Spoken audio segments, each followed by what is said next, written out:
Boom. What's going on, guys? Welcome to another episode of Renegade Capes on the Renegade Pop Culture Podcast Network. My name is Mike. I'll be your host for this evening. Joining me to my left, we've got Brock. What's up, everybody? Got a new setup, and I'm feeling really good that I can help out again. Awesome. Below me, we've got Teresa. Hello. And returning to the website, but his first Capes episode, we've got Tommy. Good evening, one and all. Good afternoon, good evening, and good morning. Whatever time of day you are watching this, it is absolutely spectacular to be here. Thanks for the invite, Mike. Of course. Today's episode is going to be a weird one. These three movies and shows have almost nothing in common. We'll be starting with The Boys Season 3, followed by a complete series review of Miss Marvel. And our headliner is Thor, Love and Thunder. But first, let's get into The Boys, because this season was something. Brock, I'm gonna start with you since you just binged the series like this past week. As a Supernatural fan, how happy were you to see Jensen working with Kripke again? I have screamed to the heavens for 15 years that Jensen Ackles is an amazing actor that no one gives credit to because they didn't want to watch anything on the CW. For the most part, I don't blame you. But my God, he's been great for half of my life. Finally, he's on The Boys, and I get all these people coming out of the woodwork going, this Jensen Ackles guy, he's really good. I've never heard of him. I'm like, don't you even. I've been screaming at you to watch Supernatural for half my life. I'm so happy Jensen is able to be in something like this. Him and Kripke with no network. Oh! Jensen has been wanting to say fuck for so long.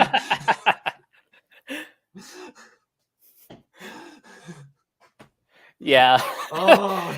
I honestly, the only episode of Supernatural I've ever watched start to finish is the Scooby-Doo crossover. But even then I realized, no, this guy is legit. And I'm partially familiar with his work in voiceover. Obviously, if you're a Batman fan, he's the Red Hood in Under the Red Hood. Finally. And he's Batman in, I can't remember exactly what Long movie Halloween, it was. if I'm remembering it correctly. Long Halloween. Oh, One and two. that's right. But yeah, seeing him working with Kripke again and actually getting to show off like so much more of his range is just it was just kind of perfect. Yeah. It's one of those things where what I try to explain to people, it's very hard for people that are normally TV actors for a long time to get movie roles. Because, like with Jensen, I've seen him on the same show for 15 years.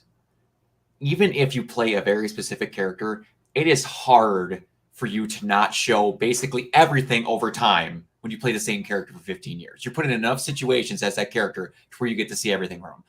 I like I've said, I think Jensen is an amazing, unbelievably talented actor. But there was still a teeny bit of me that was like, am I just going to see Dean Winchester? Not even slightly. Dean was nowhere to be found. It was awesome. Mm-hmm. He was great. Something else I really liked about this season in particular was the fact that Homelander is not okay. That's putting it lightly. Yeah. So for those who don't know, basically this season asks the question, what does the Seven look like without any like non-super leader? Like in season 1 we got rid of I forget Elizabeth Shue's character's name. All I remember a lot. Oh man, I can't remember her name. All I do is remember is feeling unbelievably uncomfortable anytime breast milk was brought up. Oh yeah, that's right. Oh, I can't think of her name. Sitwell. Sitwell, yeah. Okay, so at the end of season 1, we get rid of Sitwell. And then at the start of this season, Stan Edgar is out of the picture. Mm-hmm. So now it's Homelander running the show by himself, and he's losing control in like every sense of the word. Shocker when you let the quote unquote mama's boy who's starved for attention his entire life be in charge of who gets all the attention. Magically, it doesn't go well.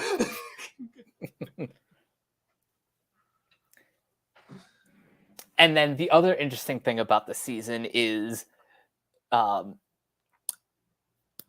Butcher and Huey get a taste of the super life. And you know how Garth Ennis kind of hates superheroes?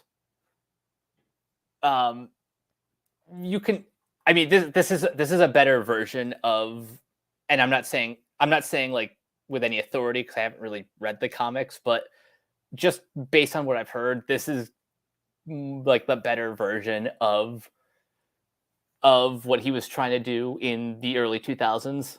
From what I have been, and I have the Cliff Notes version, this version is another continent away from what he was doing, because like Black Noir is a Homelander clone. Yeah. Who gets accused of doing all the things that Homelander actually did, and then Homelander didn't do a bunch of stuff, so he was actually like innocent. And the boys get powers permanently to even the playing field. It's all over the place, totally different. This is a lot more, in my opinion, zeroed in on how just bad, if this situation was real life, could be. Mm-hmm. And they picked, what did we want to do? We want to zero in. We want to get everybody going in a certain direction. And their direction they very much pick is Butcher versus Homelander. All the extra bits and bobs that are there, the random group of heroes that are the only actual good people, but they basically can only save cats because they made their powers purposely horrible because they're good people. And it's just all this stuff. They are picking the stuff that like Hero-gasm, things that you want to know about, things that you wanted to show, and whoa, and that you wanted to see. But they're very much like Homelander can be an unbelievably amazing character if we zero in on just how fucked this individual is. Yeah, and another common theme shared across like a couple different characters is parenthood. Because you have MM basically doing everything for his daughter, and you know he wants to present himself like a certain way. Homelander is kind of sorta the son of Soldier Boy. Yeah. And it may seem like one of those kind of generic last minute reveals, but they actually do some pretty interesting things with that reveal in the finale.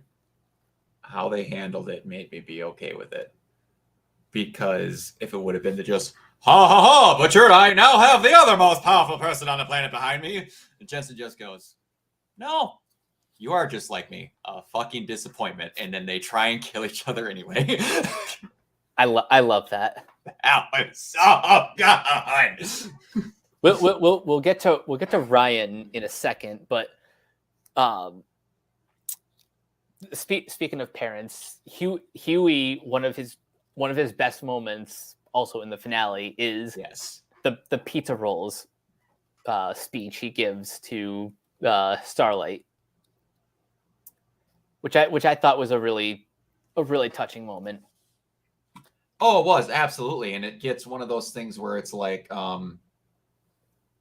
where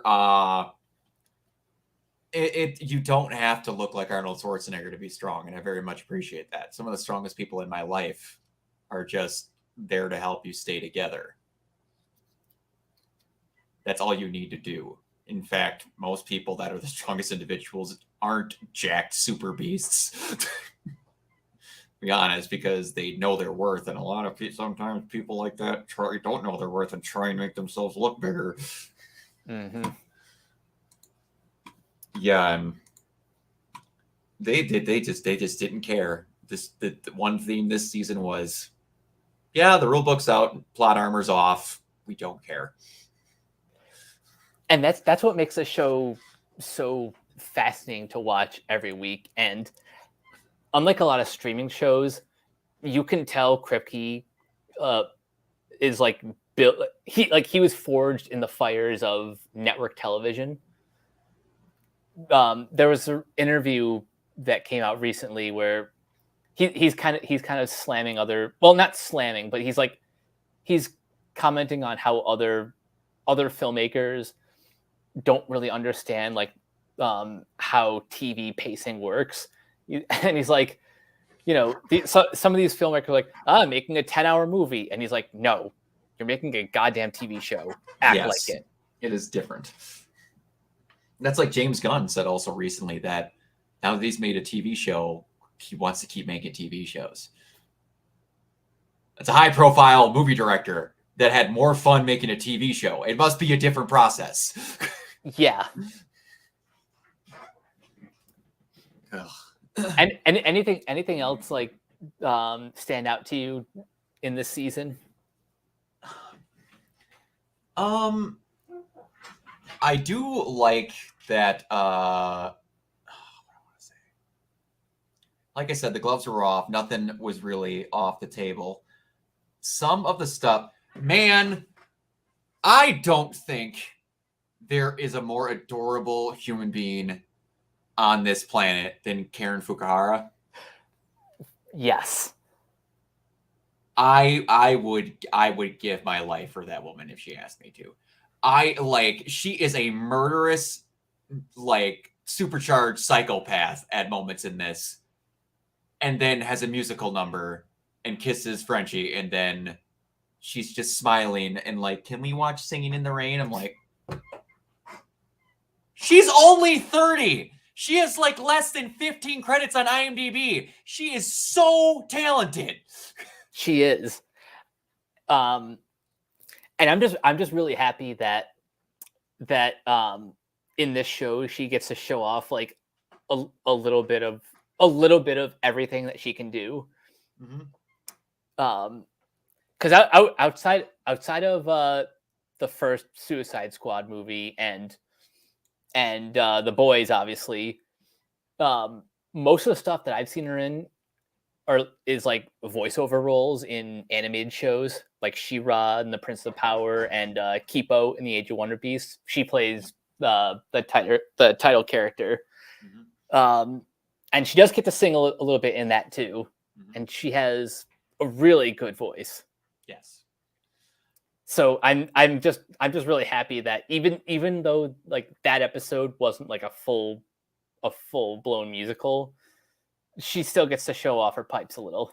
She does. And another thing with her, and it's one thing I appreciated, and it shocked me that Eric had to explain this because someone went at him on Twitter about it, that they didn't understand that one of the main cool things about them taking Compound V is that it was literally a different purpose for each and every person that took it. Yep. There's literally no difference between Huey and Butcher taking Compound V. I'm like, stop.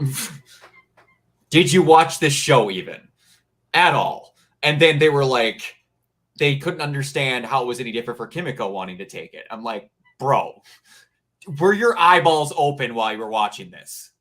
Starlight didn't give two shits about Huey wanting to be powerful. Huey misunderstood what being powerful was. That was his whole trek through the show. It was masked when he was taking V. Kimiko and Frenchie, she hated her fucking powers because she thought that's what made her a monster. And then she realized she was still that person without them, but then she couldn't protect Frenchie without them. She wanted to protect her family. So she took them back for a genuine good purpose, for actual protection that was okayed by Frenchie. Butcher just wanted to kill Homelander. And then after a while, he was like, this shit's going to kill Huey. I'm not having him do it. I'm not having another Lenny situation. So he knocked out Huey, got him away from it, and it's like, if someone's going to go down this stupid path and finish this dumb shit and someone dies for it, it's going to be me. Anyone that can watch this show and not see that just them taking a drug is not the same thing when it has such unbelievably vastly different things, do not understand how freaking smart the writing of them taking V was. And especially by making it temporary and other than in the cases of Kimiko. Mm-hmm. Because you had to keep doing it. It makes them reaffirm their decisions. It's so smart. This same show that has a freaking Ant-Man ripoff crawl inside a man's penis and destroy it from the inside has that smart of writing in it. Yep. I try to suggest this show to people and explain it, and I can't. That's the problem, because when you try to explain this show, like, people either won't believe you or like you just have to watch them. You just have to watch it for yourself. Because if you try to explain it to someone and you don't do a good enough job, they'll just be completely turned off. They will. And like, friend of mine at work, one of our forklift drivers used to work in my department, Tara. Sweet old girl, but she has a lot of the same interests as me. She's like, what'd you do this weekend? I'm like, I finally started watching The Boys. I'm pretty excited about it because of my favorite actors. Jensen's in it. She's like, what's The Boys? I'm like, oh dear God. Okay, so I try to explain like that they're in their own movies and that they have their own merchandise and like they're off this. He's like, so they're like products. I'm like, kind of, but then you have to see what it would be like if they were made of like what's this? She's like, well, send me a trailer and I'll see if I want to watch it. I forgot just how unhinged that first trailer for season 1 of The Boys is. Oh God. It goes from A-Train taking out Robin on the sidewalk to like the accusations of the Deep with Starlight to all of a sudden them in the subway where Butcher's like, we're the fucking Spice Girls. And then it turns on If You Want to Be My Lover to Butcher holding laser baby, murdering people in that morgue. And I'm like, I'm going to send this to her and it's not going to help. And then I sent it to her and she's like, I understand why you said you couldn't explain it, but that looks cool. I'm going to try it. I'm like, oh, thank God. I don't know what to do.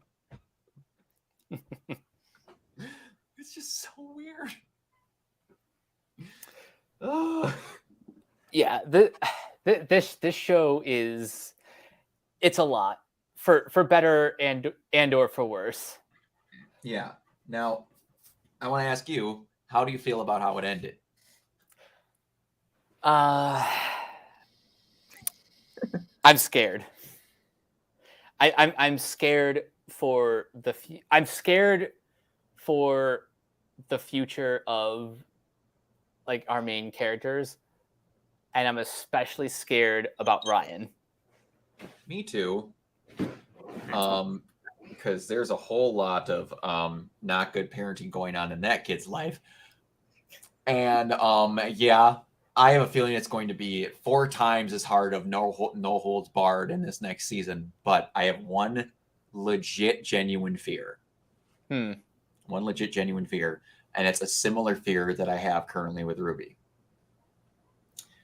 And I've told you about this. In season 5 of Ruby, there's this girl, Cinder, who has tormented the team, killed multiple people they care about, tortured them, made their lives the most horrible thing ever.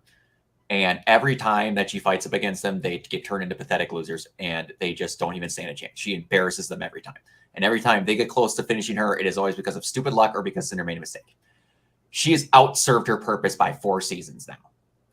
And it's gotten to the point of where I'm terrified of when they finally take her down, that it will not do it justice for what she deserves.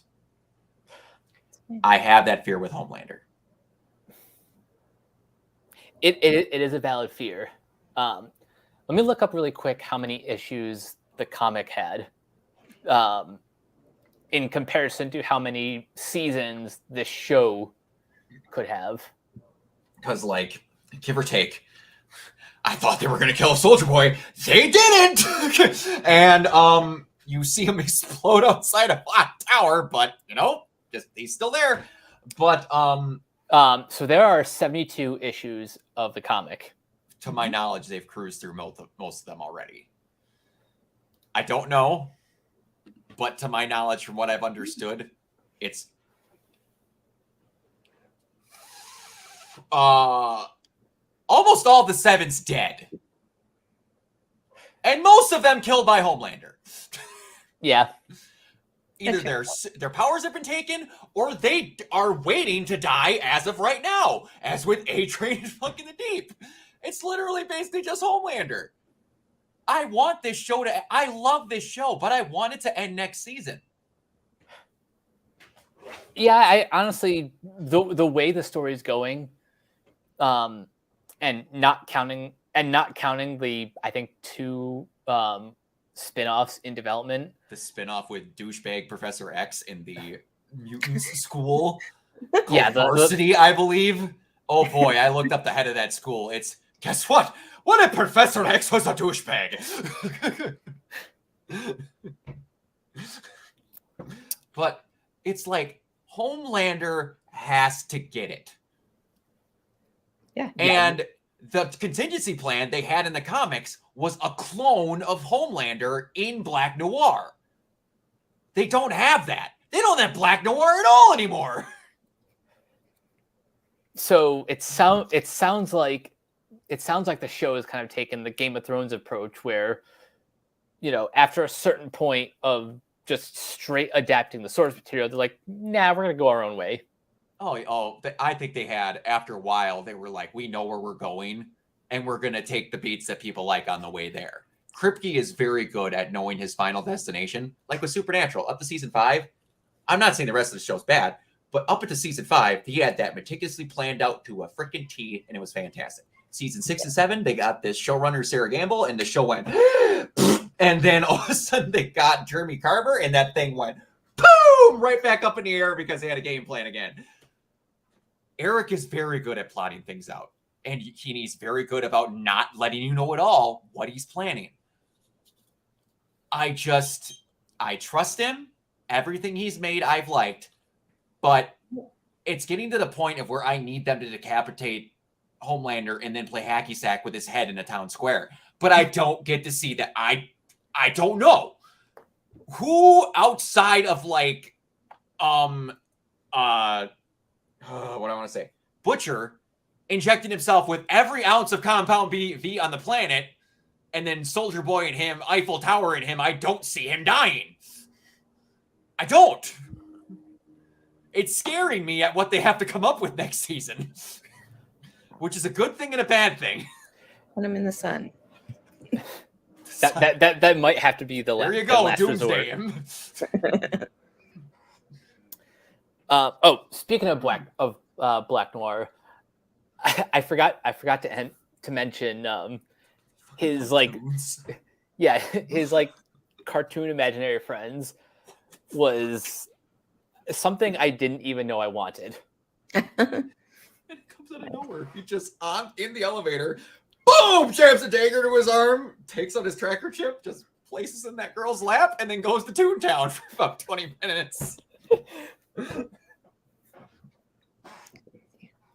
It's nuts. Also, before we forget, the one thing that I am still shocked happened. We get all this stuff with Blue Hawk.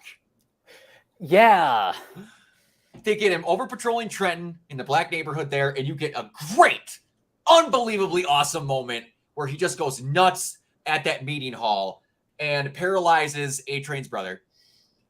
And then you get the interaction between him and Huey, where he actually has gotten to the point where he realizes how bad he fucked up with Robin. He's like, I understand how much I fucked you over. I'm actually genuinely sorry. And then Huey can't take it. That was a thing where it's like, I finally have this moment with you where I could beat your ass and you're actually sorry. Like, for real? And then he old schools him, drags him down the gravel road until he's nothing and he's dead. And then A-Train fucking dies. And those fucking heartless bastards that fought revive him, by giving him Blue Hawk's heart. Ugh. I'd want to kill myself if I was fucking A-Train. That is, like, for lack of a better term, the most heartless thing you could ever do. Exactly. You can't. It's almost an impossible thing to write. And then I see that they did it, and I'm like, Kripke went, I have no one that can tell me no. I never want Kripke on a cable TV show ever again. Kripke Unleashed is like the best thing ever. Yes. I've said it's become like I recently binged Black Lagoon. Love it. Love everything about it. I, until the day I die, am going to root for Amazon to adapt it and let Kripke go fucking AWOL. Oh, that would be something else. Kripke to do whatever he wants in Roanapur? Sign me up. Amazon, you will make all the money. Oh. And And now he's talking about how he wants to get Jared in a role. oh. No. And Jeffrey Dean Morgan. Bring them all in. Bring get all your toys back. No, Jared, please. The only other thing I have left to mention is, well, two. One, I hate Ashley's guts. She is. I'm sure the actress is like a very nice lady, but the character she plays is like one of those. She's one of those characters that like makes my skin crawl. I will agree, but I will tell you, because of one thing she did at the end, she saves herself for me being the second most hated character. She's now the second most hated character on this show that came out of nowhere that made me want to stick his entire body in a grinder feet first. She deleted that video of them rescuing Maeve so that Homelander doesn't know she's alive. Okay, that was her one redeeming quality. That put her one step below step fuck. I'm sorry. That guy, no. He's another person that needs a near mythological ending in that next season. Oh, Fuck God, yes. that guy. Oh, I hate him. I mean, I understand that that's totally the point of his existence, but like, you know, It's good writing, and I hate him that much.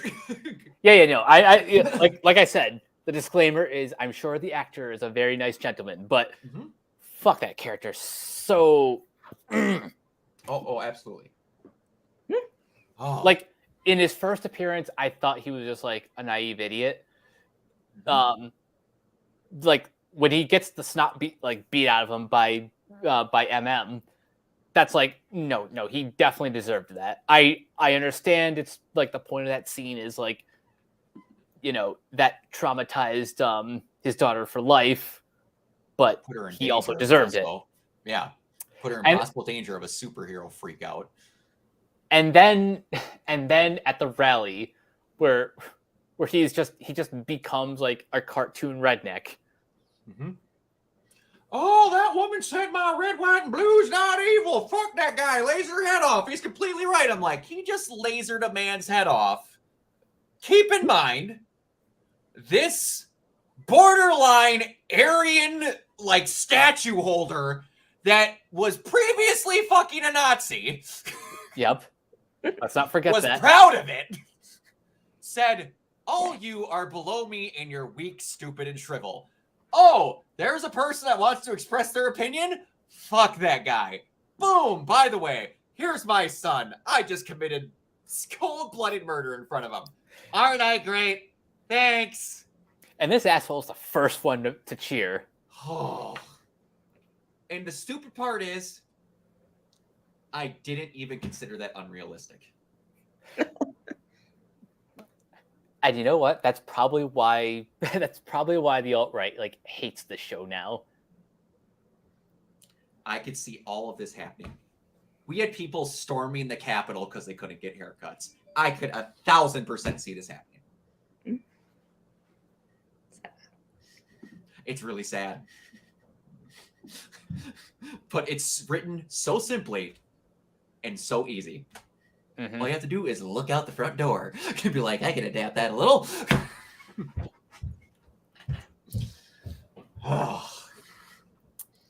So Teresa, I have to ask, since you said off air you haven't seen this season yet. Have you I've seen seen any of the boys? Yeah, I've seen most of season 1. Okay.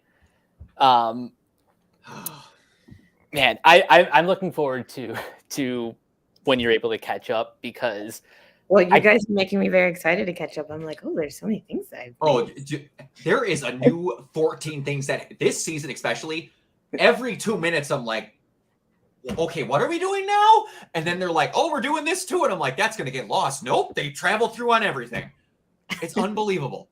They go in 8 billion directions and finish each one off. Mhm. nice. And I love Jensen Ackles and I love Kripke, so Yes. it's gonna happen. Oh, yeah. Sure it is. So one more thing I have to one mention. Go ahead. And then there's one tiny anecdote. In terms of like the whole, the compound V and the temp V thing, this show handles like the drug addiction so much better than like every CW show that tries it. Oh yeah. You remember when Laurel had to be a drug addict because she had no storyline? Yay! I lost my boyfriend, so I'm Well, an they can alcoholic. be more addicted to the drugs because it's like not censored by the network. Oh, that is true also. So yeah, this kind of adds to like Kripke Unchained is like the best Kripke. Yes. Now, For what was your anecdote? I was reading an interview. Anthony Starr and Jensen. Jensen, every show he gets on, becomes instantly best friends with one person. He's just a puppy that goes to the nearest person. He's like, let's be friends. And that new person he clicked with is Anthony Starr. Shocking. I was watching this interview about him like being kind of nervous about getting a super suit and like all the people he's heard with whatever's, and then he's doing all this, and he's like kind of scared because Dean was never like a jacked muscle guy. He was just a dude you're scared of because he's gonna be the Thor. And all of a sudden he was like a little bit leaner, and then all of a sudden he's like, and she puts a suit on, and he looked kind of like whatever, and then all of a sudden he's like, are you gonna like pad the suit to like put the muscles on? And then like the seamstress goes to him, he's like, no, honey, you're gonna bring me muscles in April. And then he gets to the set, and then Anthony and everyone's laughing at him because like the scene he shoots, he just turned into this monster and he's got all this muscle, and then Anthony's pissing himself laughing. He's like, what's the problem? You didn't talk them into getting new padding? He's like, you never had to get muscle?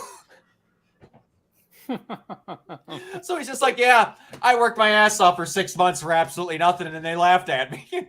Anthony's in the same interview, like falling off the couch.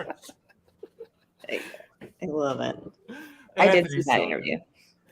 Yeah, and then like another thing, I don't know if any of you are big Resident Evil fans, but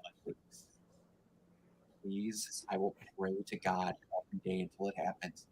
Make Anthony Starr Albert Wesker. Ooh. Please. It is literally a photocopy of Wesker from Resident Evil 5. And Anthony has proven he can play a evil person.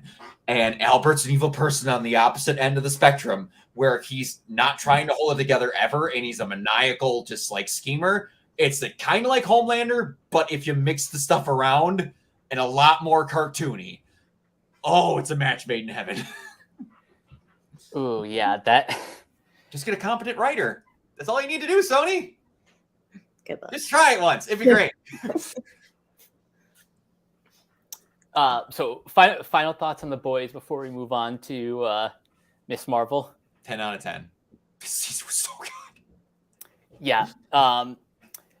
This show honestly has gotten better with each season. I don't know where the show is going to end. It might end next season, or they might take it to season 5. Who knows? But I'm just I'm just extremely happy with what I've gotten so far. Yeah. Nice. Now, Tommy, you said that you said that you're not caught up with The Boys, but have you seen any of the shows so far? This is why we don't have nice things. No, it's I've not caught up with The Boys yet. So no, I've got nothing to say on the matter. I've got a lot of catching up to do. I'll just leave it at that. You are in for a treat. I am so looking forward to it. Indeed. So now we pivot to the opposite direction, from a show that hates superheroes to a show that absolutely loves them, Miss Marvel. Teresa, I'm going to start with you. Your general thoughts on the series? Yeah, I like how this, well, I liked it. Some people might not like it, but I feel like it feels totally separate from the rest of the MCU. It has its own look and feel. It's so culturally rich. I just love like all the colors, and like it's more like whimsical than the other dark doom, endgame type stuff. And I thought, Hawkeye was like pretty whimsical and like lighter and family friendly, but this one goes way deeper, like way more about family. And I absolutely adore her parents. Miss Marvel's parents are like actually my favorite part, probably. And like just her journey of like, letting them know that she's a superhero, and the ending where the mom is like fully supporting her. I was just like so ready. Like the payoff was like so good. It did feel a little short. I was like, that's it. But she's coming back. She's gonna be in Captain Marvel too. So I was like, okay, I'll calm down. I don't need to demand things from it. But it was a little bit kind of she found her powers, she figured out who she was, and show's over. And I'm like, I need more. This is honestly the first. I've had a few more hours to think about this, and out of all the 6-episode Marvel shows, this is the first one that in the end, I think it justified its 6-episode story, but I could have used a few more just to flesh out the world, but the ending was, barring a few janky bits of CGI, and the villains being a bit not quite the best, but I think this finale was so perfect that it ended up justifying its 6-episode run, as opposed to some of the other shows that definitely felt kneecapped by what I can only assume is some sort of mandate. It's about money. Oh yeah, no, it's absolutely about money. And as we've learned in the past couple days, the people who work on the VFX are very not happy with the limited amount of time they get to work on this stuff. So Brock, we talked earlier about the finale, but on the whole, how do you feel about this show's pacing and just the overall story? I'm one of those people in the same camp that I very much liked it. I literally felt like I was watching Lizzie McGuire dropped in the MCU, and I could not get enough of it. All of the editing of the random stuff and the graffiti coming up the side of the walls and the off the walls, just editing they haven't had any other shows. They were just we were doing something unbelievably different, and I loved it. The whole, like you said, I felt like I got a little bit of oh man, now I can't think of it. It's on Netflix. Oh, The Convenience Store. Kim's Convenience. I felt like I was watching Kim's Convenience, plopped in there with Lizzie McGuire and a little bit about Kamal. It was all of that, just the family, everything. It was so well done. They knew exactly what they wanted. And like you said, the family dynamics were so well worked out. Everyone was perfect. Bruno was the only one who I thought was kind of like lost spinning his wheels at points. Like he was just kind of there to be there at certain times. But yeah, it could have used a couple more episodes. And like you said, some of the stuff was a little bit janky. But again, they're being put to put so much stuff out. And it's always the same type of situations in these Marvel TV shows where it's always a green screen and then a couple people in front of it and then it stops. When it's actual generalized VFX shots, it's much better. Mm-hmm. But yeah, I said it to you earlier, like throughout the whole show, the editing is great. And they like piece together her costume through the whole thing, thinking she's just going to wear it herself. And then her mom gives a tour of all people. I'm like, that's such a good touch. She's just like, I understand why you love this stuff. Just let me help you. And like the mom gives her the costume and the dad gives her the name. Yeah. It's perfect. That was so well done. And yeah. It was good. I could have used another episode or two again because it was like it's the thing, but again, she's literally a giant part of this was like we're introducing you to someone who's going to be in a movie and is going to be important moving forward. Because you have the Marvels going on, and then she's also the first mutant. Yeah. There's a reason I chose to wear this shirt today. And it's one of those things where I talked with you before.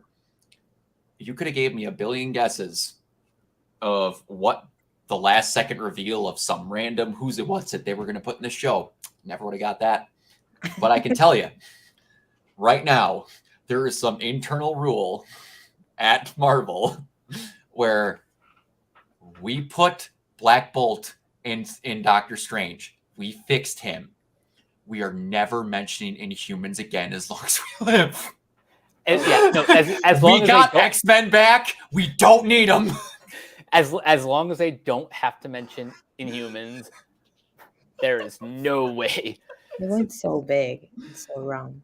Oh, it's almost like I'm proud of them for how bad they did it in a way, because they really committed to how bad it was. They did. If that was going to be their X-Men because that's all they had options for, and then they went, "We're buying them back. We have them now." I think the only one downside to not having the Inhumans is the missed opportunity of Kamala hanging out with Lockjaw. Yeah. It is, but you know what, man? Part of me is like, we could just like take you, put it over here, and we're not going to mention where Lockjaw came from. Because you know, and Captain Marvel, and then we just bring in Lockjaw. Like it's just here. Exactly, because you know what they did. You know what they didn't mention when they introduced Black Bolt again? The Inhumans. Yep. He's just Black Bolt. That's all he was. Mystery guy. Exactly. They're like, he's really cool and people like him. Forget everything else. But yeah, making her the first mutant, that's great. Because she even plays it off. That is a big deal. It's another label. I don't care. That was such a good line. It was so well done. Mm-hmm. The setup for just that like casual name drop was perfect. Now, Teresa, I have to ask, how did you feel about the Department of Damage Control as a kind of sort of antagonist for this series, and especially the finale? I kept waiting for like someone to be behind them. Like I was like, where is this is this like a little Easter egg that's going to lead to like something? I kept thinking like when she was getting on the phone, she was going to talk to like Julia Louis-Dreyfus's characters or something like that. And it never came. They were just like, this department sucks. It's Homeland Security gone wrong. And we're just going to go with it. And I liked, it made sense in the mosque scenes. They're like having something to say. I like that it was like the neighborhood protecting her from the government, and eventually the cops were like, no, get out. Yeah. And I like that, like they're saying like they didn't go like all cops are bad, although I would have really been fine with that. But they were like, these cops especially, get rid of them. So I like that, but I was like, but who told them to go there? Like, how'd that happen? Like, just wanted a little bit more explanation.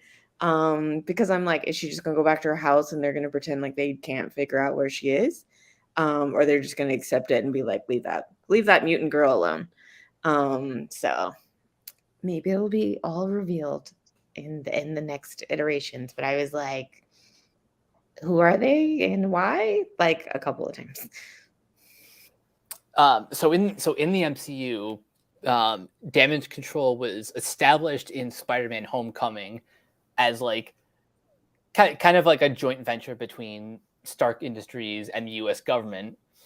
Oh, and- they were like to clean up all the messes that they made. Okay. Yeah. Yeah. And the last time we saw them was in No Way Home when When they arrested Peter and all that. Yep. I didn't know that was. I was just like, the government's getting them. Yeah. And that sucks. Yeah, it took me a little bit to recognize the same guy, but I also do like that even, and I told Mike this during our review, was like, damage control is literally just trying to do a job, and then this one girl was like, I don't care, it's whatever. It gets to a point where damage control is literally trying to do damage control for damage control. Like, you are not going to assault teenagers at a high school. What are you actually doing? Stop. This is not what our jobs are. Because I felt like she was going to say something like, I want that promotion. I'll take his job if this goes well, or something. But she was just like, no, I'm going to make a bad decision right now. I'm going all in. And I was like, okay. Yeah. And it's also kind of interesting how they never once used the R word like to describe what she's doing. Yeah. Yeah. It's just like, no, I really hate them. And I'm like, but why? Why specifically them? Like it can't just be because they got powers. Exactly. It's like you're losing your job when you could just go home and then deal with her when she's not at the high school. Yeah, just like wait. You have like robots flying around. Exactly. Wait a minute.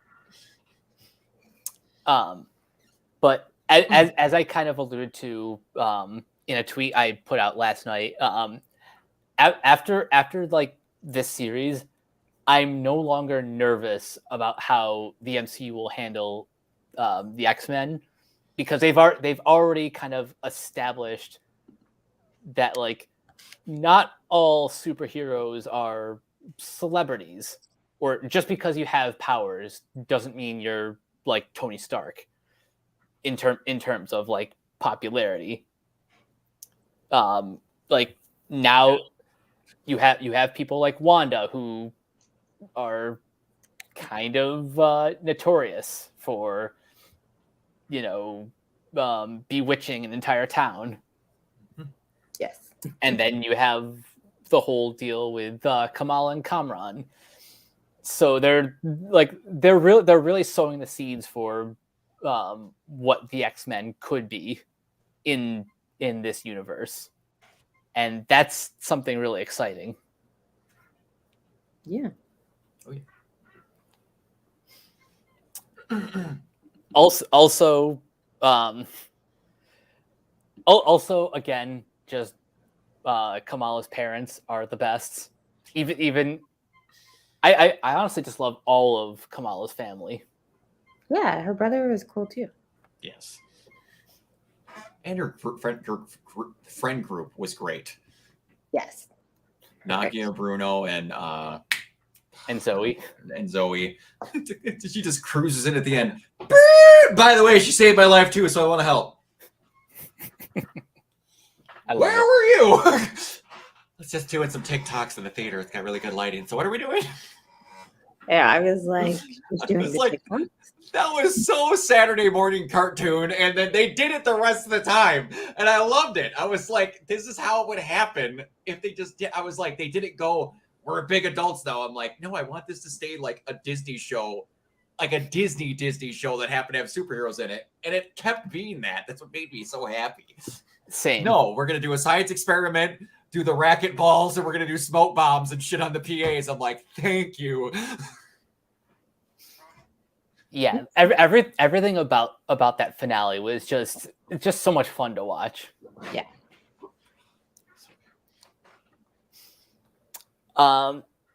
anything else before we get to, the other big reveal? I'd say maybe we should say if you're tired of the MCU, I feel like this is like a complaint people starting to get. I feel like even if you're tired of the MCU, give Miss Marvel a chance. It doesn't have to be connected to anything. You could literally start today and watch it and not have seen anything else and love it. And if you love YA books and if you love like really wholesome families that can make you laugh, I think you should watch it. Yeah, well said. Like I know even in the first episode, this show really kind of marinates itself in the lore of the MCU, but outside of that, the only other comparison I can make to this is like Shazam, which is also kind of similarly marinated in the DC films that came before it, but it's still kind of doing its own thing. My honest thing is, and it's the dumbest version of this complaint that I've heard, is that people are either happy that that shows aren't connected, but then they'll bitch later on that they aren't. But also like, they're not going towards anything. This is fucking stupid. There needs to be a plan. I'm like, it's almost like we're doing phase 1 again. Yeah. You loved it then because you knew it was leading to something. Maybe you should be fucking patient and realize they could put a lot more out in the same amount of time and then make a big old schmoz thing again at the end. But oh no, we need instant gratification because we got it for 10 years straight. For Christ's sakes, be patient. And here's the other thing. Before the Avengers, phase 1 was never even uttered. Like, no. Like most people, until they saw the Avengers, and unless you're like, a diehard Marvel fan, you didn't know what was going on. You didn't know what the plan was. You were just watching these movies because, ooh, wow, there might be some connections. Yeah, and neither did they. Does everyone remember how little sense the connecting end credit scene made at the end of The Incredible Hulk? Where Tony is trying to recruit a team? I'm sorry, what? They didn't even know what they were doing at first with that crap. Mm-hmm. Disney bought them after they made Iron Man. People like to forget that was a studio before Disney bought them. And then they went, here's all of the money, make the things. And then they just dropped that they're making Avengers in the credits of Captain America. They were like, this is the coolest thing ever. Blah. You didn't care. There was just Nick Fury happened to be in a bunch of things. That's all it was. Basically. And then it became phase 1. And then everyone went, well, there needs to be a big thing. Otherwise, it's stupid. Everything doesn't need to be connected. But when it isn't, we're still going to bitch because we feel like we're entitled to everything. Yeah. They give you so much. But then you bitch when you have it and it's not made the way you want it. There's a reason they make 6 different versions because you can find the one you like. Like Therese said, you can watch this and not have to watch anything else. Mm-hmm. Be happy. Moon Knight. You could never have heard of the MCU and you could go watch Moon Knight. Exactly. Just be like, I like Oscar Isaac. Let's see what this is. Exactly. And it works. People are now bitching that they have too much to choose from. Well, everyone's going to complain about something, but yes. It's ridiculous. It is. But I'm glad that we have a show like Miss Marvel. Not just because the character is a lot of fun, but it's great representation for Southeast Asians and for the Muslim community, for New Jersey even. I was like, Jersey people get their moment. It's not New York being blown up. It's Jersey City this time. Dude, Jersey gets so much. Bon Jovi getting all the love in the world as a Jersey City boy. It was like, oh yeah, forgot to mention there is plenty of love for Bon Jovi in this show, which was just kind of cute. It was. He needs to be in season 2. Just a little cameo, just like a little one. I hope there is a second season after the Marvels. And, or and also, put them in a Marvel, something. and also, the thing that needs to get put to bed: a show isn't considered unsuccessful if it doesn't get a second season. Yeah. Sometimes they just make a show to make it. Yeah. Like that. That's what a limited series is. Yeah. That's unreal. It's like they literally made a prequel to the Multiverse of Madness with WandaVision. That was its purpose. Mm-hmm. Oh, yeah. But yeah. So before we move on to Thor: Love and Thunder, Tommy, I know you haven't caught up with Miss Marvel yet, but what was your awareness of the character before the show premiered? I knew of the character. I just knew it existed. I knew there was more than one Captain Marvel. Carol Danvers was the only one that I was familiar with. I knew there were others, but I just knew it existed. That's pretty much the only thing I could say about it. And now she's probably going to be more people's favorite now that the show is finished. And the thing about the Marvel, not only the cinematic universe but the universe as a whole, is it gives viewers an idea. We're not going to have another Avengers movie, probably for a heck of a long time.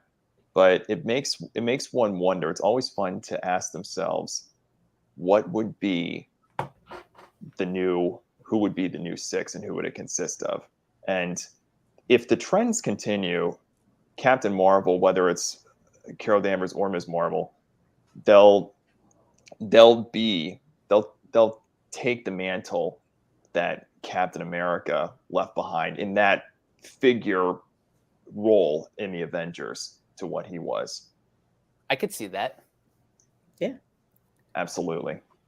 I also think if we're not getting like a traditional Avengers anytime soon, we're at least going to get young Avengers, and I'll explain that a little bit more once we actually get into it. But for now, let's just get into Thor: Love and Thunder. Oh yes. This is the 29th movie in the MCU. First of all, that's crazy to think about. That is ridiculous. my life. This is written and directed by Taika Waititi, and in this film, we followed Thor's journey after he's, I guess, kind of retired from traditional superhero. He's off with the Guardians of the Galaxy. And this is all interrupted by Gore the God Butcher, a galactic killer who seeks the extinction of the gods. Thor enlists the help of King Valkyrie, Korg, and his ex-girlfriend, Jane Foster, who now inexplicably wields Mjolnir as the mighty Thor. Together, they embark on a harrowing cosmic adventure to uncover the mystery of the God Butcher's vengeance and stop him before it's too late. So, Tommy, I'm going to start with you. Right. First of all, what have you thought of Thor's franchise altogether? Altogether, it has, the way I see it before, it has its own unique take. Like you think superhero movie, obviously Thor would be the go-to. The different directors in the beginning, but in the case of Chris Hemsworth, while he enjoyed playing the role, he wasn't able to be. I guess the best way to put it is like how Iron Man said it in the first Avengers, Shakespeare in the Park. Dearest mother, no, you weareth her drapes. Exactly. And then enter Taika Waititi. And Chris Hemsworth was able to have so much fun with that character in Ragnarok. And it continues, and it continues here. Oh, yeah. I can just tell just from these two movies alone that Hemsworth is having so much more fun playing the, I guess, kind of the himbo version of the character. Although, if you go back and watch clips from the first movie, especially, he's like not much of the character has changed. He just gets to be a little bit more. He just gets to bring out more of his natural charisma in Waititi's films. Or humor. Yeah. Yeah. More comedic timing. Exactly. Oh, yeah. So now we've come to like Love and Thunder. What did you think of the movie overall? I thought that it was the best. I said on Twitter and in my review, the result of what Takia set out to create was pure summertime popcorn entertainment. And Yeah, it's a story that Takia set out to create that can be inspired by adventure, something that classic films, not only that's necessarily superhero related, but something that adventure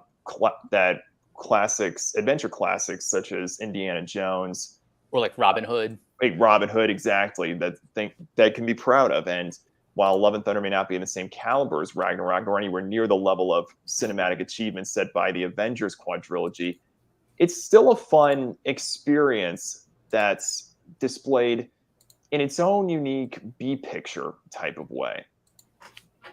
And the viewer, it all really depends on the mindset of the viewer that can really breathe in if they go in, because once the viewer realizes that the movie is going to go down a particular story route, that it's on a particular level, I guess you could say, if they don't sit back, relax, and enjoy the ride, it really depends on the mindset that they go into seeing this movie. If they don't enjoy the movie for what it is, then they're not going to have a difficult time with it. Excuse me.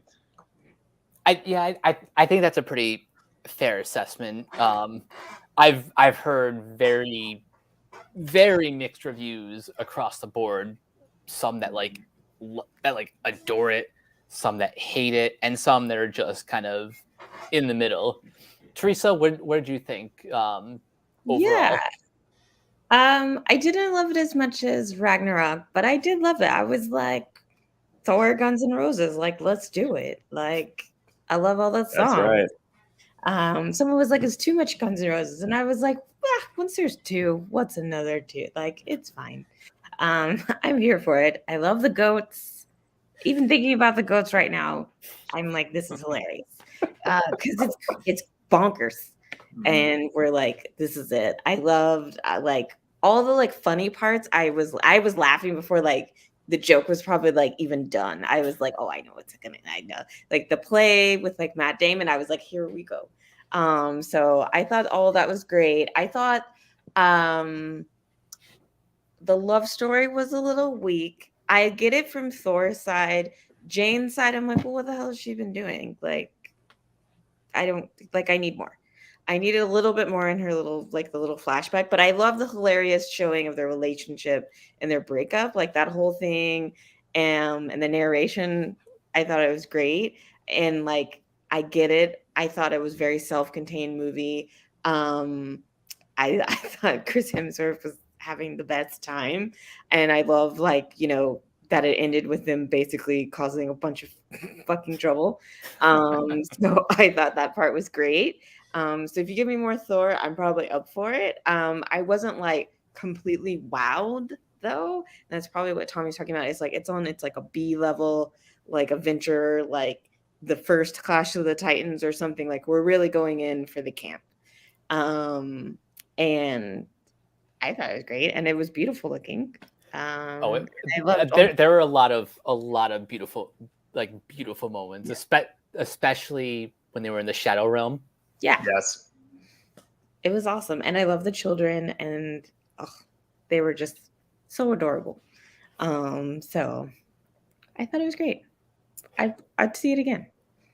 I can't remember who I said this to, but this movie more than like any other movie in the MCU, it felt like Disney spent A-list money on a B-list product, and that's not like, that's not an insult. I like this felt like a movie that you could rent at like Blockbuster or like some mom and pop video store from like the 80s,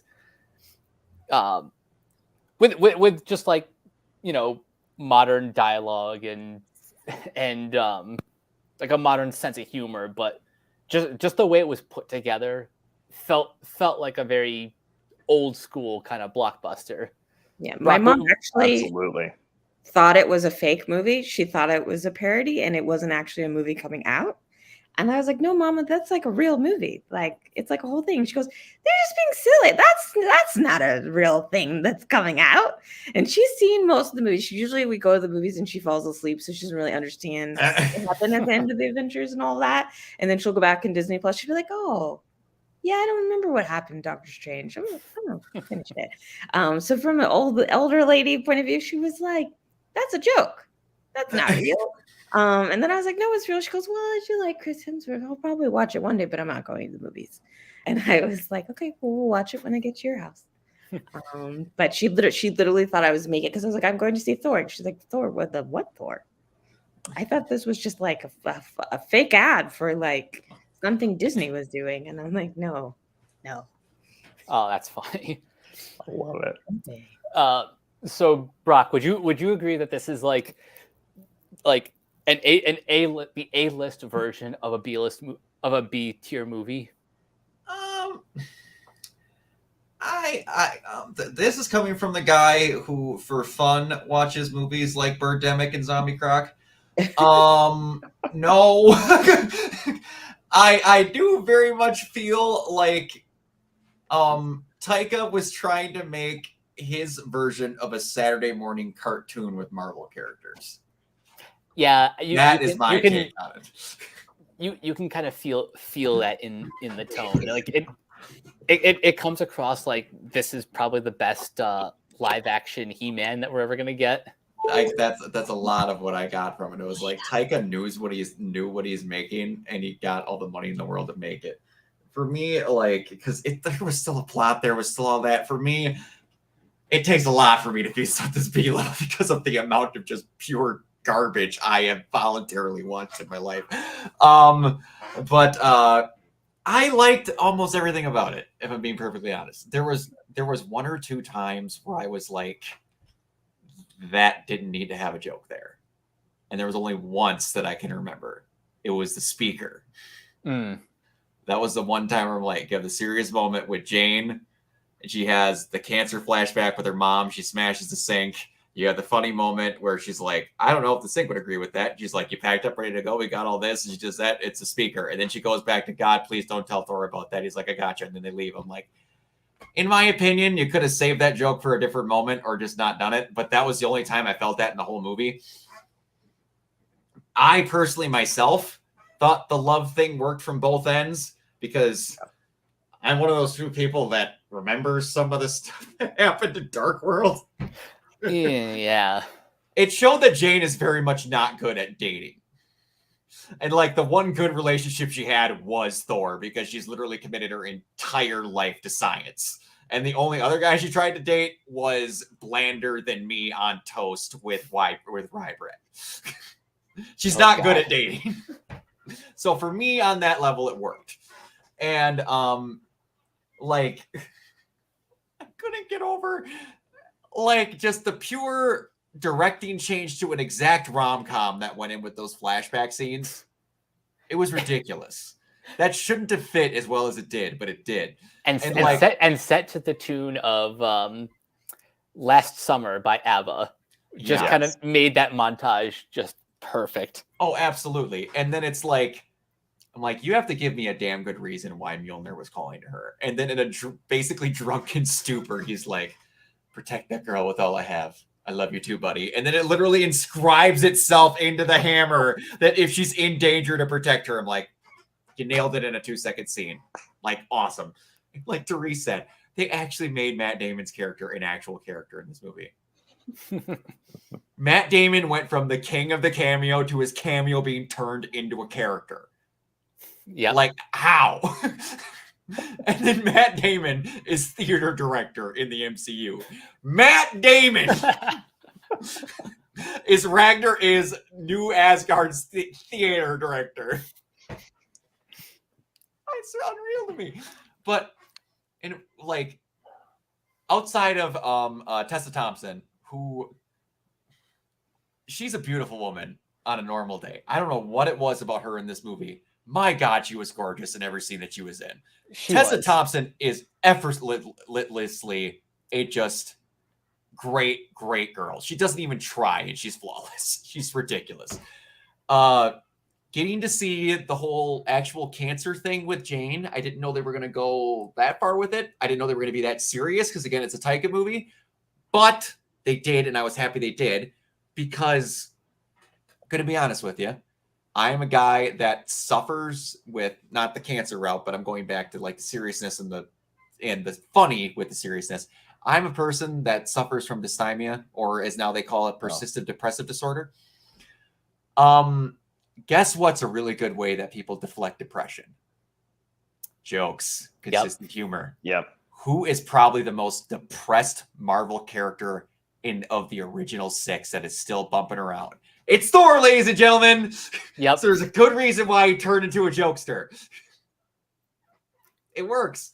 So like all the joking and stuff, it fit for me. And especially with Thor, he was like, I need a reason to do this. He's incredibly depressed. Why is he depressed? You get that that freaking montage from Korg in the start. His mom died. His dad died. His brother died multiple times. And there's him. There's him. And the one that I've seen them film 3 times. I almost pissed myself laughing. And then there's that guy. Few people like reading the old lines they've written for themselves in Taika Waititi. But yeah, just every joke they put on was great. I can tell you right now, I never in a million years thought they were actually going to get Christian Bale to sign up to be a Marvel villain. And yet he might be like probably top 5 MCU villains. He's of up all there time. for me.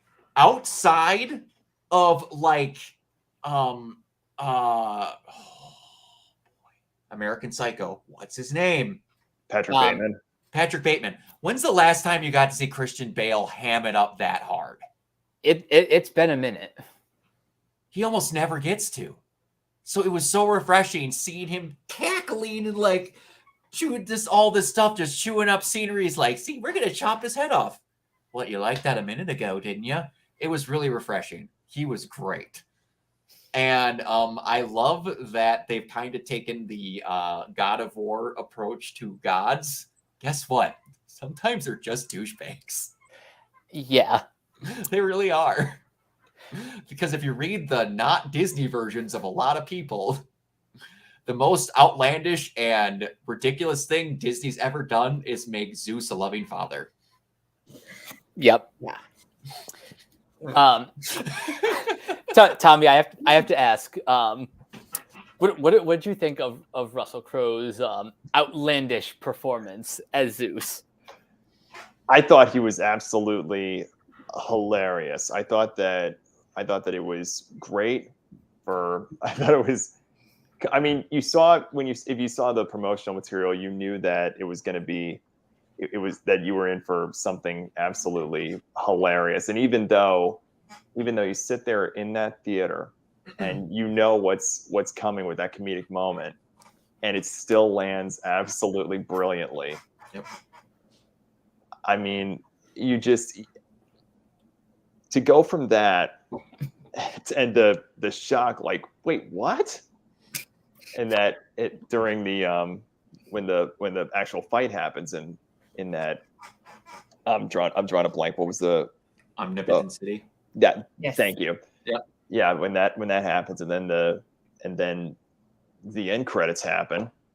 So the end credits the mid credits scene, mid-credit scene. Yeah. It's been a day, but but when that happens and you're able to see how that dynamic, wherever the story of Thor leads us, we're in for something incredible, and they're taking that Roman mythology to the next level. It was just wonderful. Yeah, there's a lot that I love about the omnipotent city scene. Yes. I mean, not just the fact that in the MCU there is sort of like a central hub for all the gods, but that it's a scene that you think is going to be like the turning point, but it turns out literally they're just there to grab a weapon. Mhm. Yeah. I think. Well, Go they ahead, wanted to see people. I was gonna say it's one of the points where they're like, in the early films, they were kind of like, yeah, Norse mythology kind of exists, and then there's a couple people in space. This is one of those movies where they just went, no, they're all here. We're not going to talk about them all right now, but literally everyone exists all over the place. They're all here. That's like, when we I don't say- care anymore. We don't care anymore. That's the only reason why I really want to rewatch it in theaters, because I'm like, I just want to study that scene and be like, who's there? Who's that? Who did I miss? Who's next? Yeah. Yeah, So- I don't really often go back to revisit the movies as much, like on streaming or home video, just because now there's like too many of them.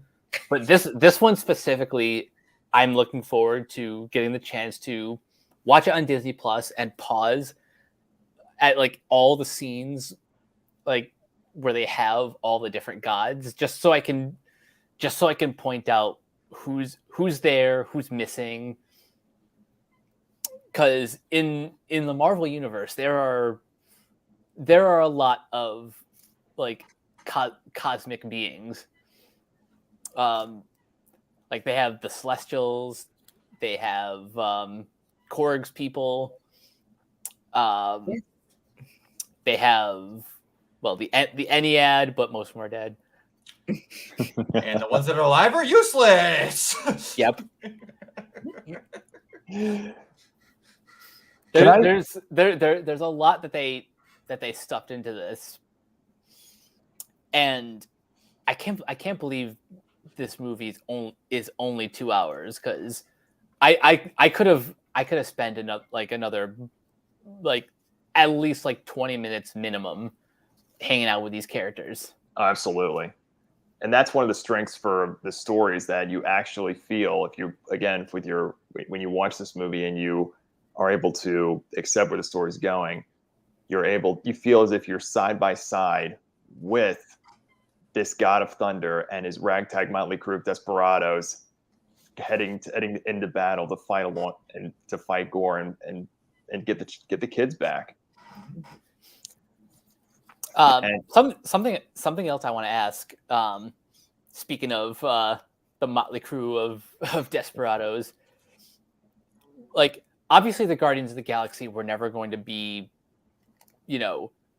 mainstays in the film, but would you have liked to see them in the movie longer than just like the intro scene? I don't think. I was okay with how it was. I think that they were in there for just the right amount of time. I think if you did it any longer than that, then they would have started to overstay their welcome, and they would have just been forced for contractual obligations. And you don't want to. Even though they made the comment of where they were going to be going without Thor, and could they do something with that over time? Probably. But it just didn't. I don't think that they. I think it would have been overkill if they went further with that at that point. I think I actually agree with that. Teresa, what about you? I feel like there might like not like a full scene, but just a scene where they're like, we found out the dude who's causing all the trouble, and they like let the Guardians know or something kind of scene. I feel like that could have been, but I understand why they didn't, because they have the cancer thing. And then they have like she's Thor now, and just like going to mention, of course, Thor would be like, I'm not gonna talk to my old friends, tell them what's up. I'm caught up with myself. So I thought that was fine, but my friend did complain that there wasn't actually enough gore explanation, and I kind of Really? agree with that. Really?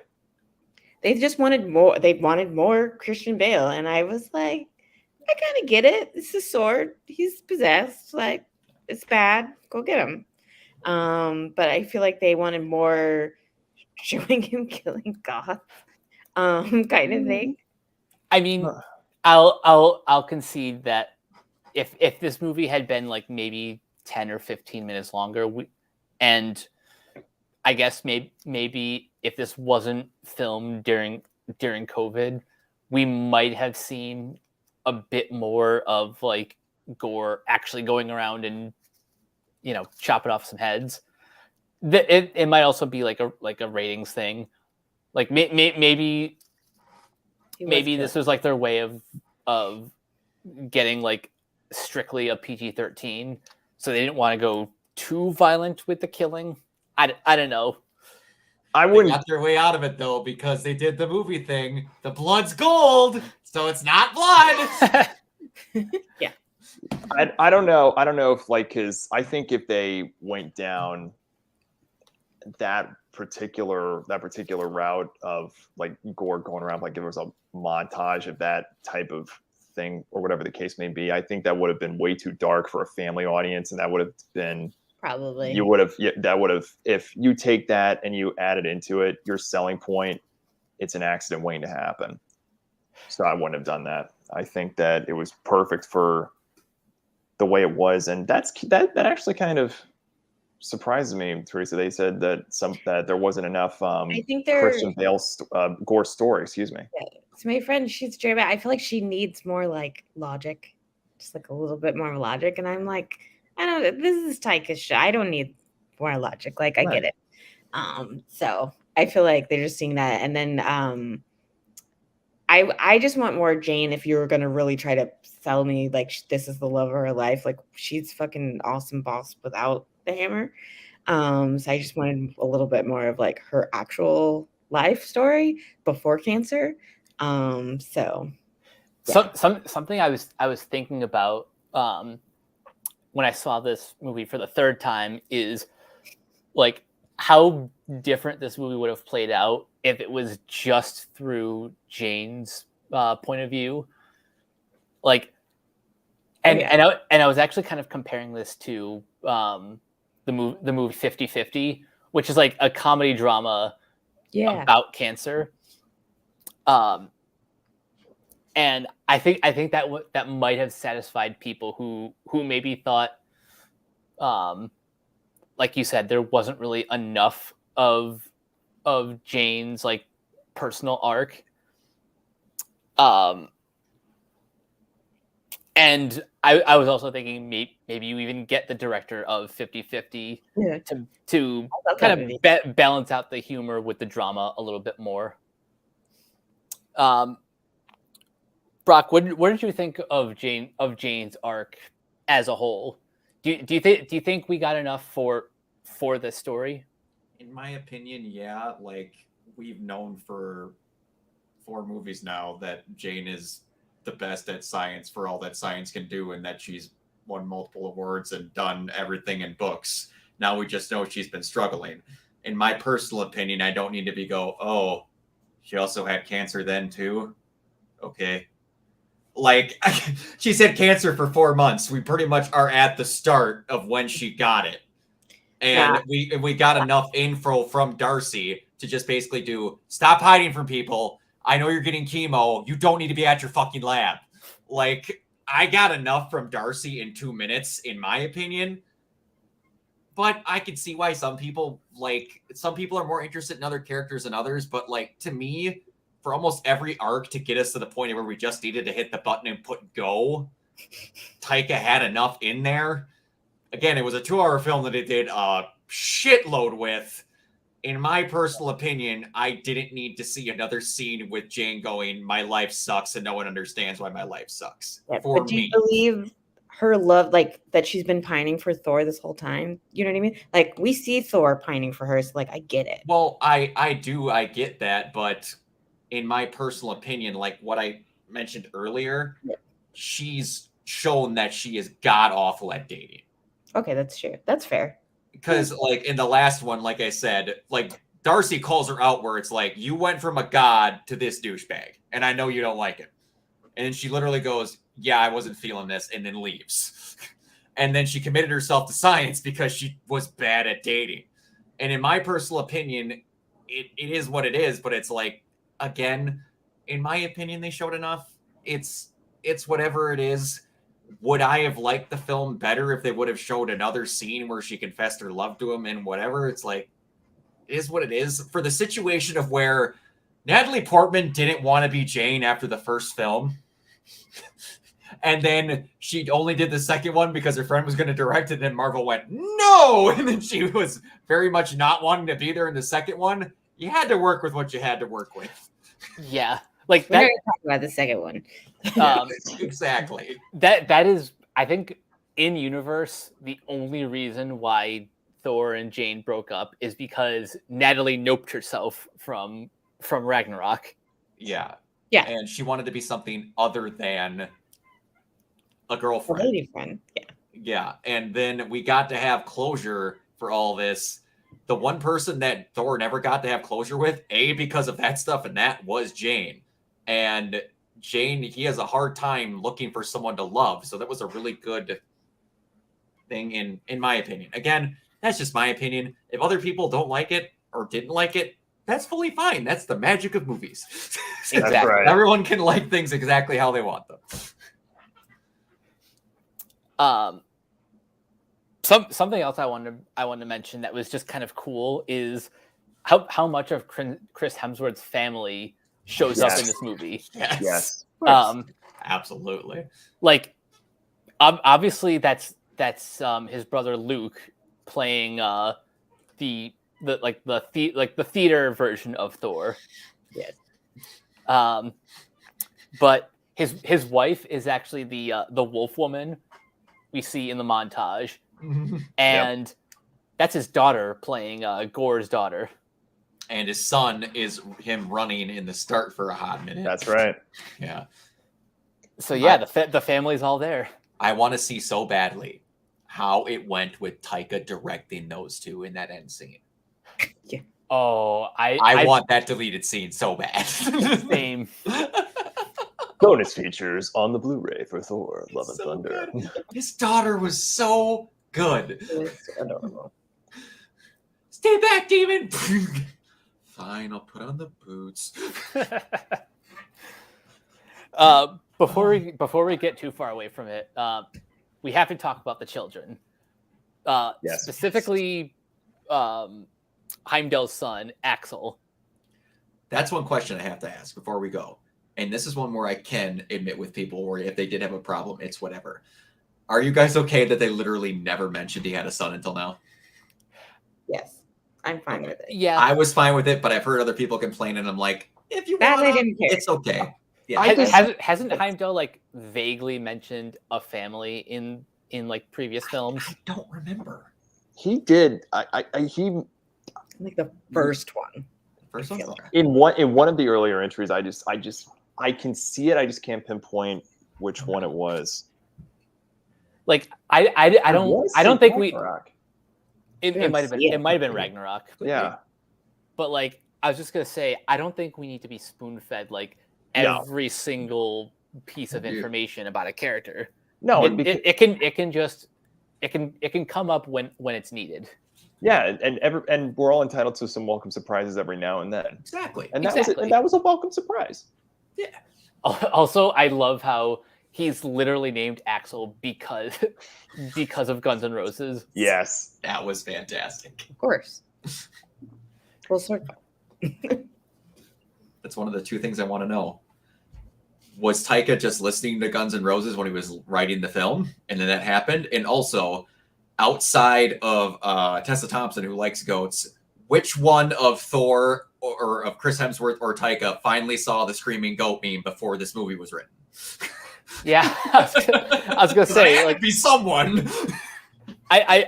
because the meme is, I want to say at least like 10 years old now. For sure.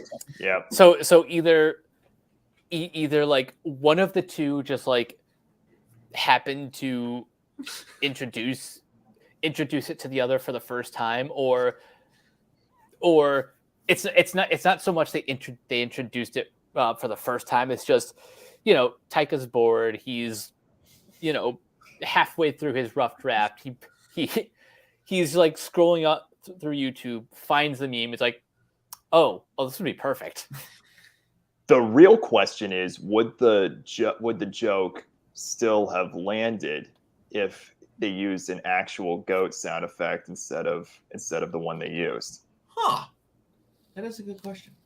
I can see it's still working, but when you use this famous soundbite, it cranks it up to a whole nother level. I did wonder for how many times that they kept doing it if I was still gonna laugh.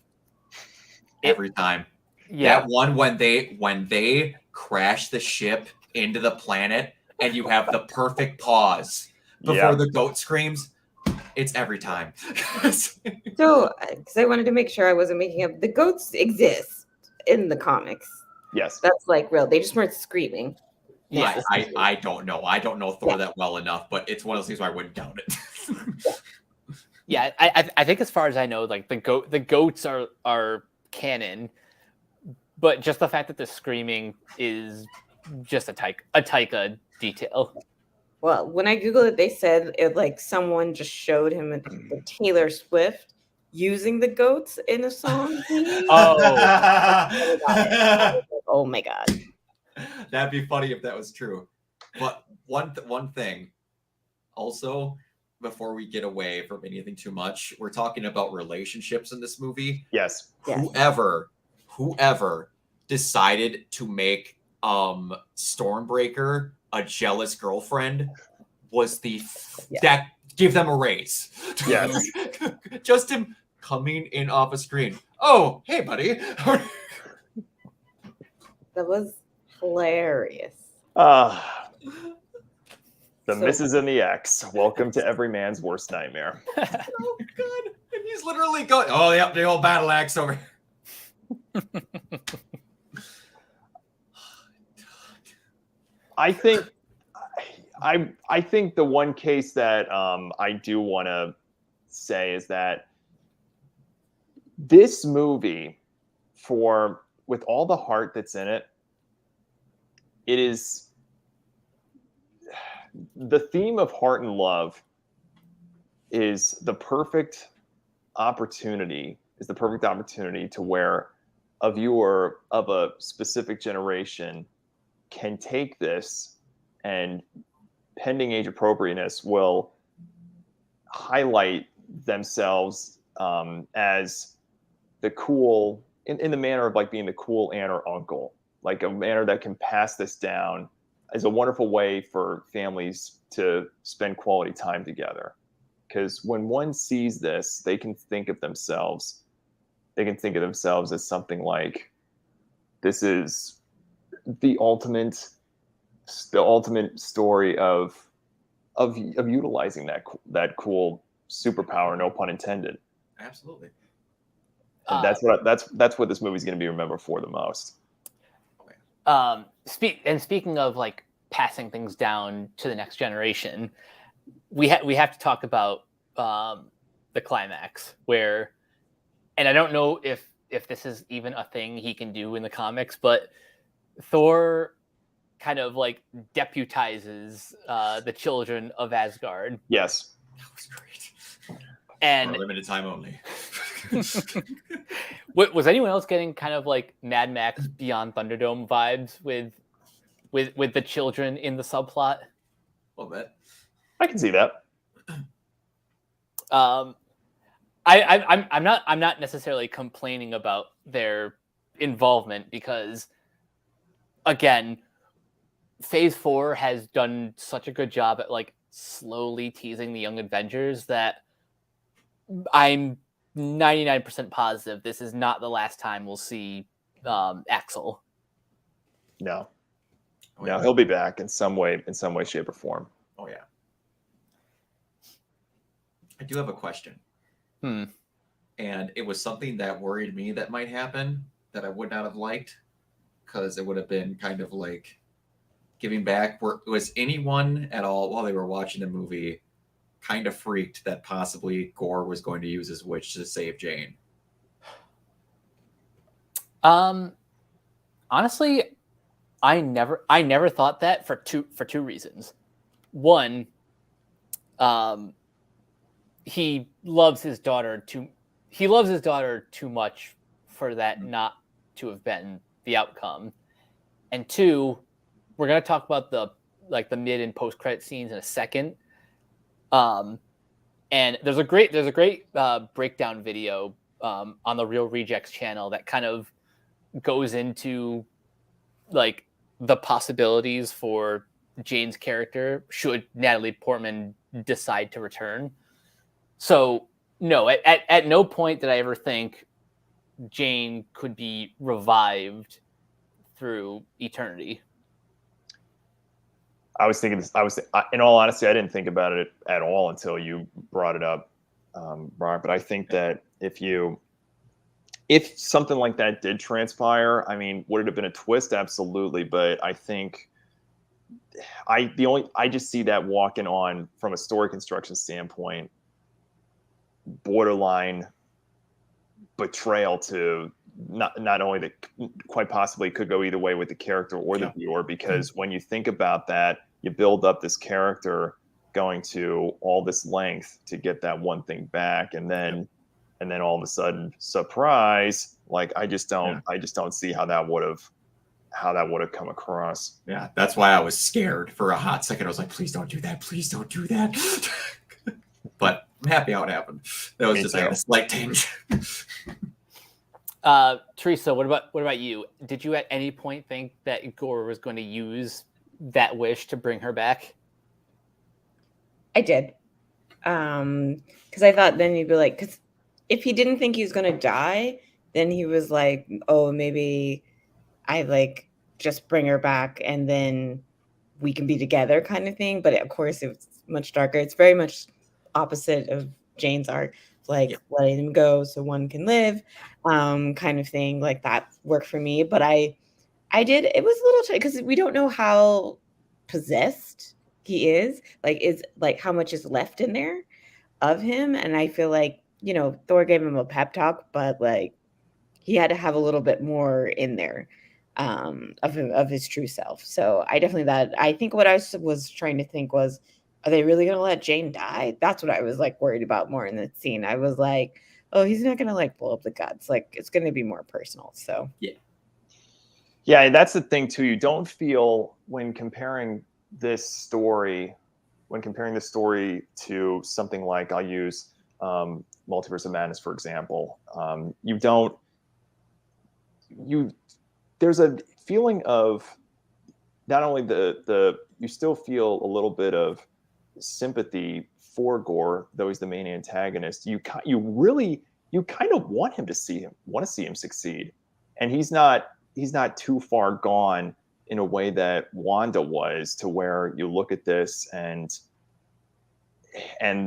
it's where you look at it and you don't see a story designed to hate the character. You want to see it get to that moment to where all parties are victorious at the end of it. Right, because the thing about Gore's motivation is he's not entirely wrong. No. And we touched upon this before, how like in most depictions of all of these gods, they're not benevolent. They're either apathetic or they're just complete douchebags. And I respect this movie for its more honest portrayal of the gods, which helps to like really justify Gore's actions just enough, but you're still making him a villain by the actions that he's done. That's where the rewatchability of this movie is going to be very easy from a decision standpoint down the road in comparison to other recent entries in the MCU. People are going to come back to that on an often basis because that's that type of story that they want and they will fall in love with, I feel. Mm-hmm. Right. So let's get into like the post-credit scenes, because there's actually a lot to discuss with these two things alone. First, we'll go with the mid-credits. So Zeus is not dead because killed by one lightning bolt. That's nothing. No. Nothing. But All. what it sets up is the gods are pissed. Understatement of the day. Yeah. I would love it if Thor 5 is just called The Gods Are Pissed. I did a bad thing. The revenge. But more importantly, it's revealed that we're getting a Hercules, played by... He's here, he's there, he's every fucking where. Roy Kent. Yeah, Brett Goldstein is playing Hercules. I'm so happy for him. I'll admit I haven't watched Ted Lasso outside of like a few clips, but just from like the costume alone, he's perfect. Yes. That setup, I tell you, like the true question though, when you think of a Hercules, and do you buy or sell? Like honest, like first off top of your head, if you had to answer this question, buy or sell just from the get go, right? Goldstein is Hercules. Do you buy it or sell it? I think I buy it. I buy it. Is he the guy I would have thought of right away? Hell no. But I do buy him because if anyone knows like the Marvel version of Hercules and then you watch him be Roy Kent on Ted Lasso, Oh yeah, it translates pretty good. And you need someone that sounds like a little like having a good accent doesn't hurt in that, and just like his face matches Hercules pretty well to me. Yeah, you need to have that ultra macho, manly kind of physique. Teresa, what did you think of the Hercules reveal? I think you're still on mute. she's on the mute button. I was like, okay, let's do it. I love that actor, and I was like, see where this goes. I didn't really think too much of like the implications because from the comics or anything like that. But then later I was like, oh, I guess it was about time Hercules showed up at some point. So it's pretty cool. And I'm curious, like if not just like another Thor movie, where else we might see Hercules in the MCU? Because apparently, like he's gotten into some legal trouble in the comics at one point. So Oh yeah, he has interacted with She-Hulk. Okay. If his first appearance outside of an end credit scene is in a courtroom, I'm gonna laugh till I die. It might be a while before they interact, but still, that the idea of that is just kind of hilarious. Can you imagine if the first place Juggernaut shows up as they do that? Oh my god, that's a discussion for another time. Oh boy. wait a minute. So in the second post-credit scene, Jane makes it to Valhalla, which Yes. is cool. Which is cool for a number of reasons. One, Yes. as far as I know, she's like the first human to make it to Valhalla. And while they joke about it at the start of the film, where Lady Sif is like kind of she's like out on the battlefield. It's like it's time for me to go to my resting place in Valhalla, and Thor's like, you have to die on the battlefield. Maybe your arms in Valhalla. But like, they set it up that you have to like die in battle to make it to Valhalla, and in more ways than one, Jane was battling, both literally and cancer is also a battle. Yeah. So that's how she was able to get in. And when I mentioned that there are possibilities for Jane after death, apparently in the comics, she becomes like the next the next Valkyrie after making it into Valhalla. That's right. So Forgot about that. So if Natalie Portman wants to come back for any future Thor movies or just anything in the MCU, there is a way to do it. What does she have to lose? I mean, if I were her, I'd say go for it. I mean, the money will be right. The character, it gives her an opportunity to really grow and have fun and perform. I mean, obviously, I'm not sure if Taika would come back to direct something like that.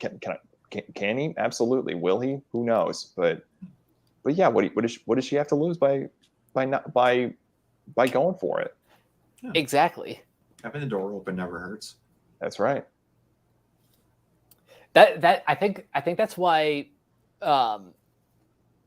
that's why I'm never the biggest fan of like certain characters only being able to be in like one movie. Like I know sometimes the story needs certain things to happen, but villains, for example, I like when certain characters get to hang around for like multiple movies, if there's like room for them to grow and advance. Like imagine if we never saw Loki again after the Avengers, how different certain events might be. Absolutely. Well, I also like it for a purpose of when it's good. Yeah, that's why Loki works out well. That's right. Yeah. Some characters will overstay their welcome, but others like killing them unless there's nowhere for their story to go. Killing them kind of like shuts the door on these characters. And even though Jane is literally in the afterlife, if they wanted to, there is precedent to bring her back. Yeah, and you have to hope that they're going to do well with it, because you have the example with Loki, but then you also have the cool example where they're like, man, you know what? Michael Keaton as Adrian Toomes in The Vulture was really cool. We're going to keep him around. And then throw him to Morbius to never be seen again. Sony gonna Sony. So you just have to hope they handle the really cool character well. Yeah. And I think that they will. I mean, because there's no way that I just don't see how Kevin Feige would take a good opportunity and waste it. And for somebody like Natalie Portman, to really give her the chance to really shine, not only as a performer, but to really, it's something fun that she's never done before. I mean, like I said earlier, what does she have to lose? Yeah. What does Marvel have to lose? Yeah. Exactly. Phase 4 for them and a couple of spots has been a lot about fixing things that didn't work the first time. That's right.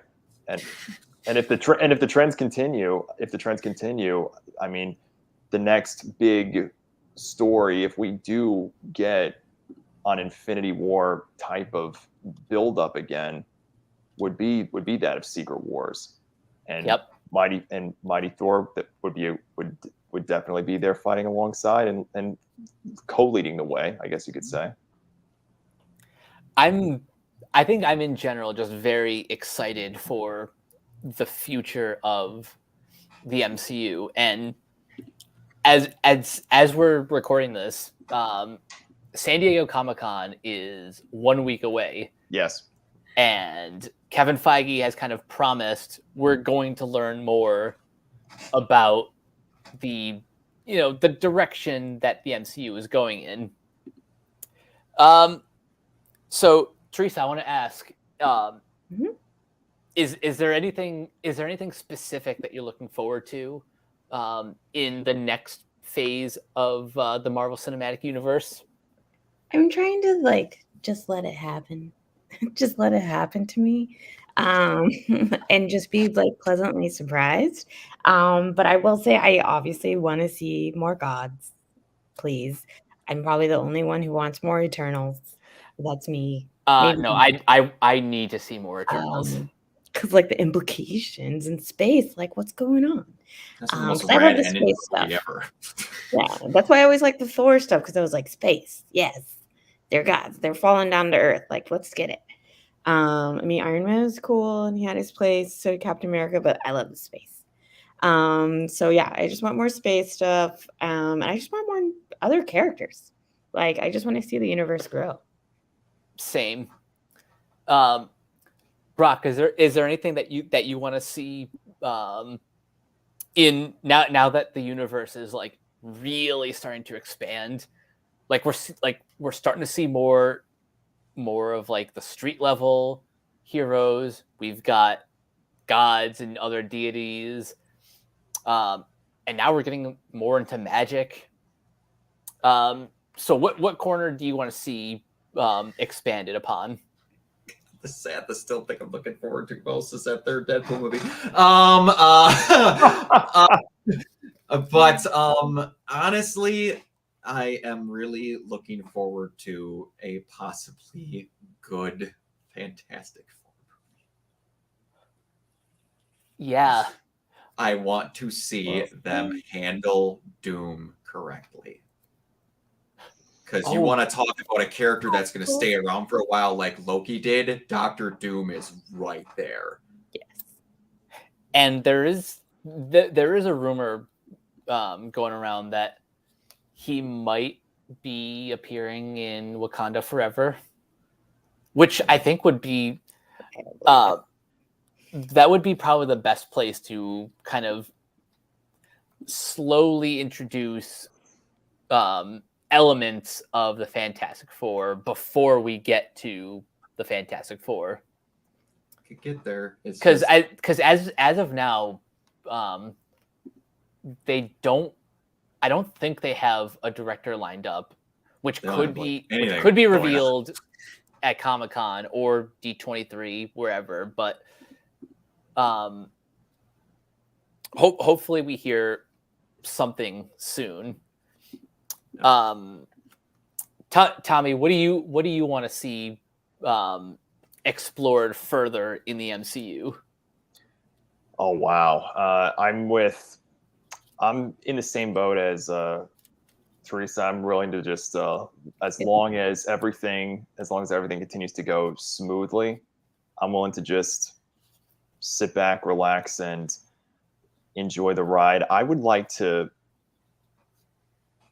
as I was saying earlier about getting back to basics when it comes to who I call it the new Shield 6, who is going to wind up taking those mantles for the next generation, and how Marvel will build those blocks one by one.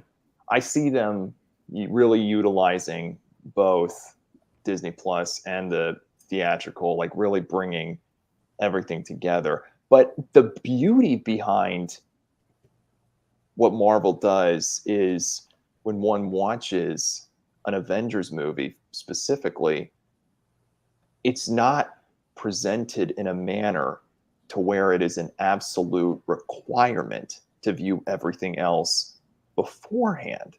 So I think that it would be really, I just really see them utilizing everything and everywhere all at once, literally, to where it all comes nicely together and showcase just why Disney's not merely a juggernaut, but the reason why we escape to go to the movies and watch our favorite streaming shows. Well said. Thank you. I think overall, what I want to see from the MCU moving forward is just throw caution to the wind. Keep doing what you're doing in terms of filling out the universe, because I think what they have going in Phase 4 has been probably the most excited I've been about the MCU since Phase 1. Really, I like that we're exploring more of the multiverse. I like how ever since Hawkeye, they've been like slowly bringing back the characters from the Netflix shows. Like it was confirmed recently that Daredevil and Kingpin will be in Echo. Mm-hmm. And there's like a 99% chance that you'll see Matt Murdock in She-Hulk. There's also rumors that you might see Jessica Jones in She-Hulk. Absolutely. Yep. Yeah. Even Luke Cage has a place somewhere, I'm sure.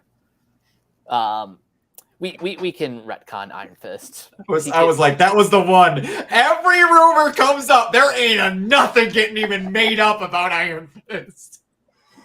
Not a one. I do want to say, Mike, when you mentioned the one thing I will say is at my press screening for Thor, when we left, when everyone was walking out, they had a one-sheet teaser poster on display of Wakanda Forever. It wasn't much; it was just like a title and an announcement. But when you mentioned the idea of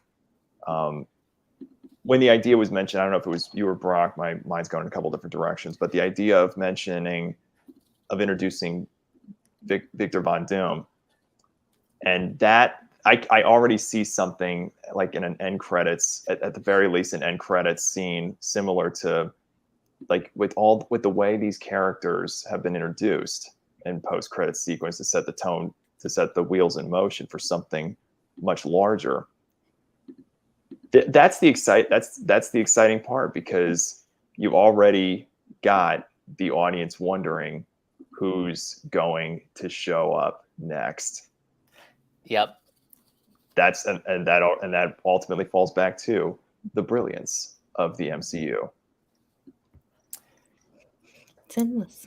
Yeah, Exactly. there's a lot to love about this franchise so far.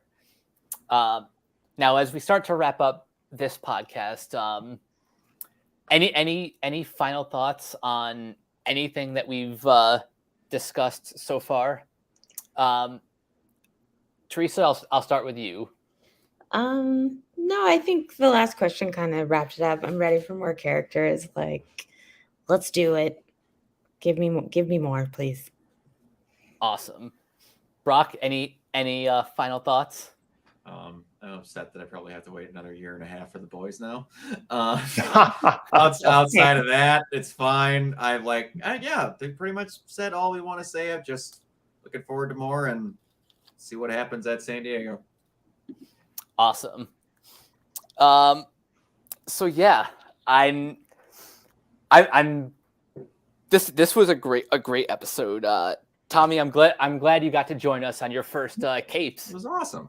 Yeah, thank you for inviting me. I had a lot of fun being here. I'm really excited for San Diego Comic-Con and to see where everything else goes from here.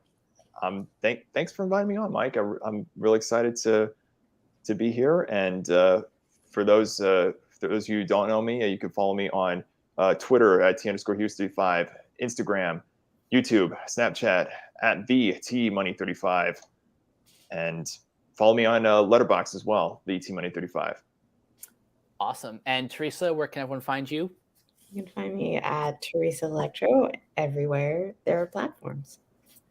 And Brock, where can everyone find you? You can find me everywhere at Organoid Zero. Now that I have my better setup and not my dying laptop that I used to have, all my streaming is going to be going back to normal. So I'll be on Twitch a hell of a lot more.